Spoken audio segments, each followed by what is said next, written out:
Galera, é o seguinte, hoje é dia da gente ver o verdadeiro poder do Nintendo Wii. O que pode soar um tanto estranho quando entramos na contextualização da história, mas por incrível que pareça, ele foi o console que mais vendeu na sétima geração, superando seus principais concorrentes, que foram o PS3 e o Xbox 360. E nesse caso, vale dizer que o Nintendo Wii não necessariamente tinha uma responsabilidade de competir tecnicamente com esses consoles, mesmo que ele fosse inovador a ponto de ter introduzido os controles de movimento. Mas é inegável que a concorrência mercadológica aconteceria, afinal, assim como o PS3, ele também saiu em novembro de 2006, o que é também um ano após o lançamento do segundo console da Microsoft, o Xbox 360, fazendo assim com que as três plataformas fizessem parte da mesma geração, a sétima geração. E tudo isso, mesmo que de maneira indireta, também gerava uma competição pela parte técnica, porque mesmo que ele não tenha sido lançado com o intuito de competir nesse sentido, como já dissemos anteriormente, os jogos multiplataforma continuavam saindo e, por ser menos poderoso,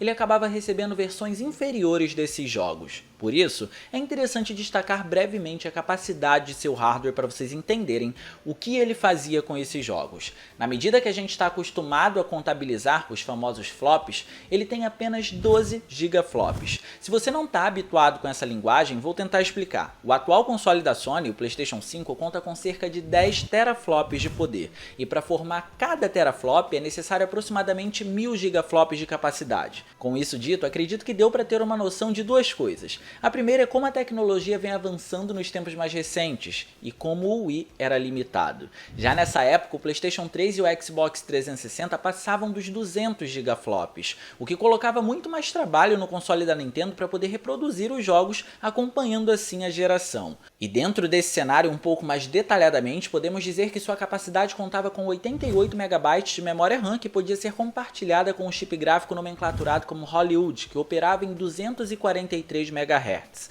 Já quanto ao seu processador, é uma das partes mais interessantes, porque ele usava um chamado de Broadway, que era baseado na famosa arquitetura PowerPC, que muitos desenvolvedores aclamavam pela sua fácil programação. Então, levando todos esses aspectos técnicos em consideração, nesse cenário, quando podíamos ver o verdadeiro poder do Nintendo Wii para naquela época dizer que vale a pena comprá-lo? E eu respondo isso de duas maneiras. A primeira é na otimização por parte dos desenvolvedores na produção dos seus jogos. O Wii não era um console difícil de se usar na hora da produção, então isso facilitava as coisas e era ainda mais importante levando em consideração a baixa capacidade técnica que ele tinha quando comparamos com um PS3 ou um Xbox 360. E a segunda é basicamente o nosso objeto de estudos nesse vídeo, quando a liberdade artística saía dos eixos da época e não buscava representar a realidade como o que se tinha comumente. Muitos jogos que foram introduzidos na sétima geração tinham uma responsabilidade muito grande em representar a realidade de forma mais fiel. O Wii saiu um pouco dessa fórmula e decidiu seguir a sua própria linha de raciocínio, e para mim esse é um dos pontos mais interessantes do console.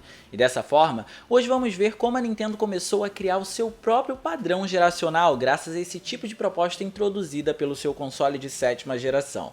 Mas claro, para isso, antes da gente continuar, não esquece de clicar no gostei e de se inscrever no canal ativando o sininho das notificações para não perder os vídeos de terças e quintas às 19 horas. Isso é muito importante. E agora, com tudo isso feito, vamos descobrir o verdadeiro poder do Wii. E obviamente existem jogos que deixam esse tipo de elemento extremamente claro quando os abordamos a fundo, mas antes da gente chegar na cereja do bolo, existem feitos por parte do console que foram um tanto interessantes e merecem ser mencionados aqui pela sua importância. E eles só foram possíveis graças a esse foco em se desvirtuar da realidade que tentava aparecer já naquela época. E dessa forma, tentar trazer uma experiência fora dos padrões, permitindo assim usufruir do que aquela tecnologia da época já possibilitava, porém de uma maneira bem diferente.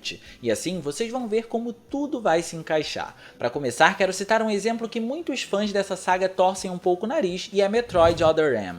Seja pela história mais intimista com a protagonista ou até pelas mudanças nas facilidades propostas pela gameplay, existe uma parcela de fãs que não curtiu muito a ideia desse jogo em específico da franquia, mas ele tem seu mérito e eu vou explicar. Em função da limitação técnica imposta pelos componentes do console, ele tinha uma certa inviabilização gráfica por não ter shaders avançados, detalhados, que como já falamos no vídeo em que o Wii tenta alcançar o PS3, shaders são basicamente instruções que determinam como as superfícies vão interagir e se comportar. Essas superfícies podem ser água, parede ou qualquer outra que tente representar matéria sólida, se é que podemos chamar assim.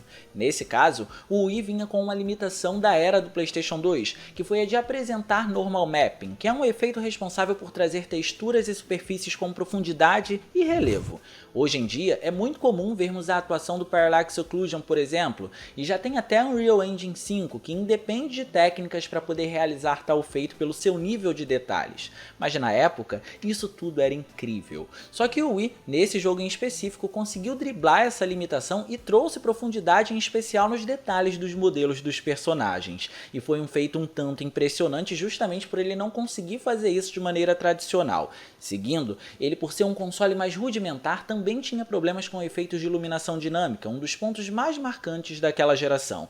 Então, para poder conseguir trazer algo próximo disso, No More Heroes, em seu mundo aberto, usa um estilo gráfico chamado Cel Shading, que busca se igualar a visuais de animes, e assim consegue trazer o efeito. Que nesse caso funciona muito mais de forma não interativa, mas ainda assim os ambientes são muito bem sombreados. E isso só foi possível porque mesmo com a sua trama um tanto densa, o jogo não buscava representar a realidade em seu conteúdo imagético, dando assim margem à liberdade artística na produção. As sombras podiam até não funcionar de maneira dinâmica na maior parte do tempo, mas ainda assim funcionavam muito bem para poder construir os ambientes. E por último, dessas curiosidades, é interessante ver como a física de Donkey Kong Country Returns para Wii se comporta. O jogo tem cenários em 3D extremamente vivos, e toda essa dinâmica acontece de maneiras bem diferentes. Às vezes temos partes que tem muita coisa acontecendo, mas ainda assim não afeta o personagem, tá ali basicamente para poder representar toda a ideia que o jogo quer passar. Assim como também acontece de vermos elementos poderem sofrer algum tipo de interação,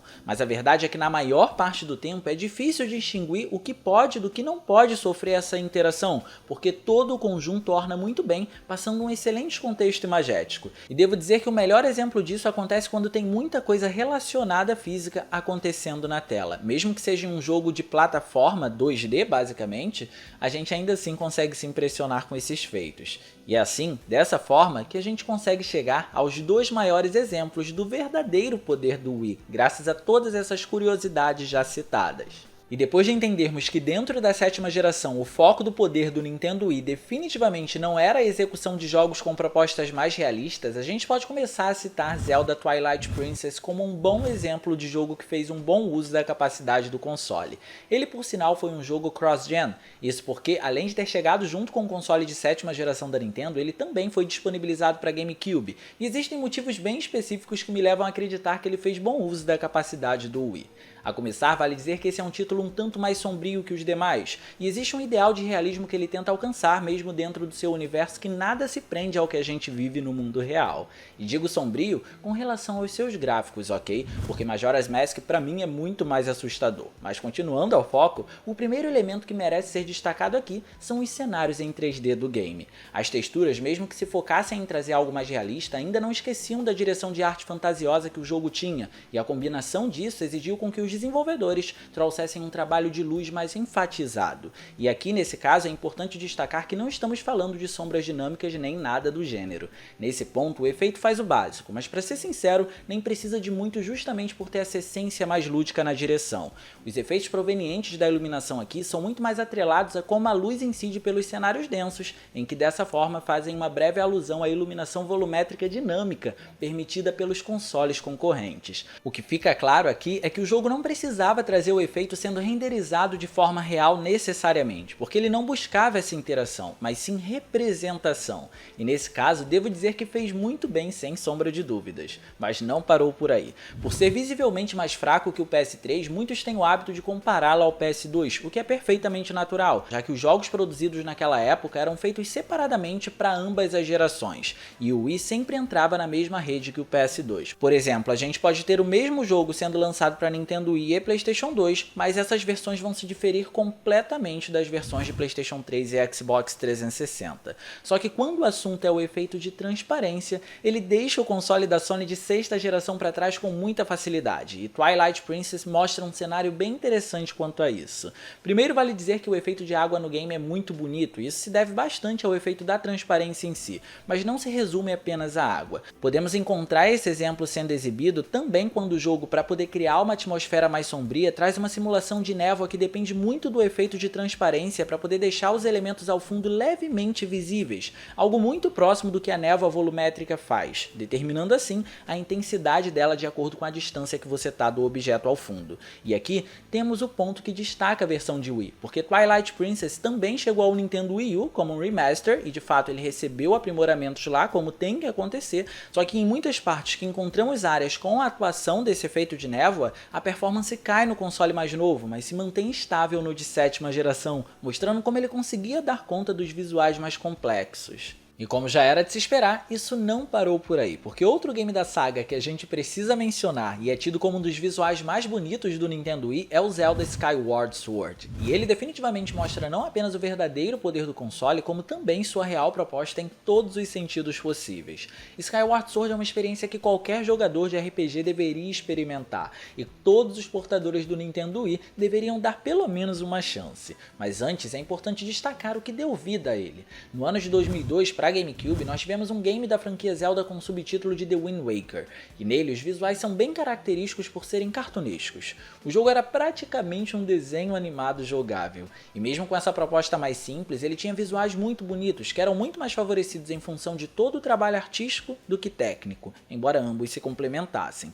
E quando a gente vai falar de Skyward Sword, é de extrema importância mencionar isso, porque o título absorve tudo o que deu certo nos visuais mais realistas de Twilight Princess, mas também aplica uma direção artística bem semelhante ao que vimos no game de 2002. Com isso, o resultado é uma experiência orgânica entre o melhor desses dois mundos. Skyward Sword traz elementos únicos quando comparado a outros jogos do Nintendo Wii, e embora a gente queira falar sobre os visuais porque de fato eles chamam muito a atenção, isso precisa ser mencionado também por ser um dos recursos mais inovadores de inteligência artificial. Com o uso dos controles de movimento que capturavam surpreendentemente bem a ação exercida pelo jogador, os inimigos conseguiam identificar a sua ação e a partir disso conseguiam entender como eles poderiam se defender de um golpe seu, e isso era incrível. O que inclusive é esse o tipo de elemento que nos faz mencionar como a física do jogo atua, e ela se destaca pelos impactos em si. Para cada ação existe um tipo de impacto diferente, assim como uma reação diferente também.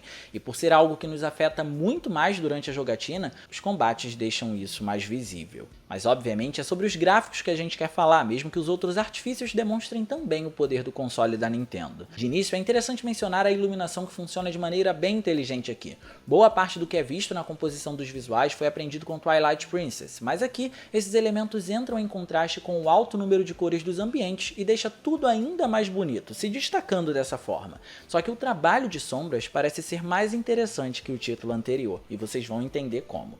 A parte artística do jogo, por beber muito da fonte de The Wind Waker e trazer assim gráficos mais animados e estilizados, por assim dizer, não depende de uma iluminação dinâmica para ser bonita, e por isso quando o efeito não aparece a gente nem percebe a ausência dele em si, mas ainda assim existem partes em que ele está presente. Ele aparece quando a equipe de desenvolvimento achou interessante inseri-lo para poder administrar como o resultado final ficaria e o quanto da capacidade técnica do console poderia ser usada, ponderando assim o que dava e o que não dava para ser feito. E tendo esse contexto em mente, notamos que aqui temos a atuação das sombras de diferentes formas, e por isso que anteriormente eu disse que o trabalho aqui parece ser muito mais interessante nesse sentido do que no título anterior, e que vocês entenderiam o que eu queria dizer. Então vamos lá. Primeiro vale mencionar a modelagem dos personagens, que são sombreados em torno do corpo, o que acaba criando nuances em cada modelo e deixa a estética deles bem mais natural. Essa naturalidade também acontece porque, como se não bastasse isso, eles são repletos de assets em 3D e poucos são os elementos como roupas ou algum tipo de acessório que são texturizados. A maioria dos itens tem sua própria movimentação dinâmica, deixando junto com as sombras esses personagens com uma complexidade muito boa. Já sobre o segundo ponto, vale dizer que o efeito da sombra renderizada de cada personagem está presente e também está presente em alguns objetos, que assim acabam complementando o objetivo final. Com isso dito, é importante destacar que não são todos os objetos do cenário que recebem esse tipo de efeito, mas ainda assim, a julgar proporcionalmente proporcionalmente o padrão de capacidade técnica do Nintendo Wii e a quantidade desses objetos espalhados pelos ambientes, devo dizer que a aplicação do efeito foi bem justa. E por último, para poder poupar esforços da capacidade técnica do Wii, algumas texturas foram escurecidas durante a sua renderização, só para poder parecer que existe uma sombra ali e não deixar destoando de todo o contexto já apresentado na imagem. Por isso que no fim, Zelda Skyward Sword é o melhor título para poder demonstrar como o Wii se destacava dos outros consoles com relação aos seus visuais. Suas propostas eram inteiramente independentes, o que fez dele o pontapé para a Nintendo definitivamente não se importar com os gráficos seguidos pelo padrão da indústria. Suas inovações são muito mais individualizadas e, nesse caso, no bom sentido da palavra.